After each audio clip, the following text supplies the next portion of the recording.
როცა ღმერთი წაგაქცევს, წიხლს დაგაჭერს და ბოლომდე გაგწირავს, შენში იმედი ბოლომდე მიილევა და შენი სიცოცხლის ნაპერწკალი სამუდამოდ ჩაქრება.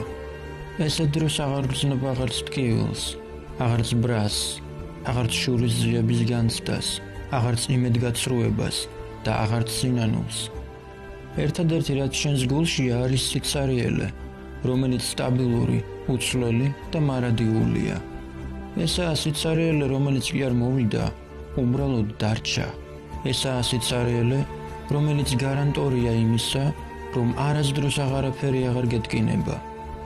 ესაა სიცარიელე, რომელიც ერთ-დროს ხმაურიანი ნაქალაქარის ადგილას დუმს და არაფერთან არაა წელნაყარი გარდა უსაზრისობისა. შენი მდგომარეობა იმდენად უიმედოა, შენი მიტოვებულობა იმდენად გარდაუვალია, შენი დამარცხებულობა იმდენად საბოლოოა, რომ გარესამყაროს მუდმივად შუშის მეორე მხრიდან უყურებ. ყველაფერი, რაც შენს წინ ხდება, იქ ხდება და შენ მისი თანამონაწილე აღარ ხარ. ყველაფერი, რაც აქაა, სინამდვილეში იქაა, იმიტომ რომ სიტყვა აქ საერთოდ აღარ არსებობს.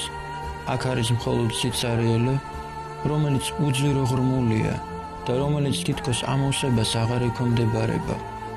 როცა ღმერთი თავის საჩუქარს დაგიმტრევს და მისი ხელახლა აწყობის იმედს საბოლოოდ დაკარგავ, კარზე კაკუნს გაიგონებ და ვინაიდან შენ მისი გაღების არც სურვილი და არც ძალა აღარ გაგაჩნია, ის გაიღება თავისით და ახალი საჩუქარი, ახალი ადრესატისგან გადმოგეცემა ყოველგვარი ძალისხმევის, ყოველგვარი დამსახურების გარეშე, როგორც მადლი, როგორც ხსნა, როგორც უკანასკნელი შემწეობა და შანსი იმისა, რომ მოკვდე არა უბრალოდ როგორც დამარცხებული, არამედ მოკვდე როგორც დამარცხებული, რომელმაც თავისი უკანასკნელი სათქმელი დატოვა.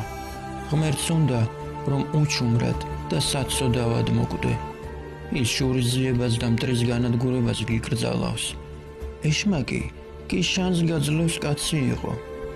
ის შენსავით უარყოფილი, დამცირებული და შეურაცხყოფილია. მას ესმის შენი, მას გამოვლილი აქვს ყველაფერი, რაც შენმა მარცხმა გამოგატარა. მას ნატკენი აქვს ყველაფერი, რაც შენმა დაცემამ გადკინა. მას დაკარგული აქვს ყველაფერი, რაც შენმა ტრაგედიამ დაგაკარგვინა და გელოდება, რომ გამოართვა მისი უსასყიდლო საჩუქარი და შენი სიცარიელე შეივსო. ეს ბოროტებაა, რომელიც შენს გულს აავსებს, რომელიც გაგრძნობინებს თითქოს ისევ ცოცხალი ხარ, თითქოს ისევ ყველაფერს აქვს აზრი, თითქოს ისევ ყველაფერი წინაა და მისი ალი ისე მოგედება, რომ სიკვდილის ბოლო მომენტამდე კოცონივით იგიზგიზებ. ბოროტება თავისი დიდებულებით გზას გაჩვენებს და გასწავლის, როგორ მიიღო ყველაფერი, რასაც აქამდე უბრალოდ ნატრობდი და როგორ გაანადგურო ყველაფერი, რასაც ვერ იღებ. ბოროტება გასწავლის, როგორ ჩაარტყა მტერ ზურგში დანა და უყურო, როგორ კვდება ის მტერი, რომელმაც ასე გაბოროტებამდე მიგიყვანა. ბოროტება გასწავლის, როგორ არ უნდა აპატიო, როცა პატიებას უკვე აღარანაირი აზრი აღარ გააჩნია. ბოროტება, რომელიც გულში გაქვს, რომელიც გეხმარება, რომელიც გზას გიკვალავს, რომელიც ცხოვრების აზრს გაძლევს, ყველაფერს გაანადგურებს შენი ჩათვლით. ის კიბოსავით მოგედება, ჯერ კიდურებზე შემოგეხვევა, შემდეგ ტანზე, შემდეგ ყელზე და გაგდუას გაგიწყებს. შენი ბოღმა ისე დაგახრჩობს, როგორც მთვრალ კაცს ახრჩობს საკუთარი ნარწყევი, ან ტუბერკულოზის მქონე პაციენტს საკუთარი სისხლი.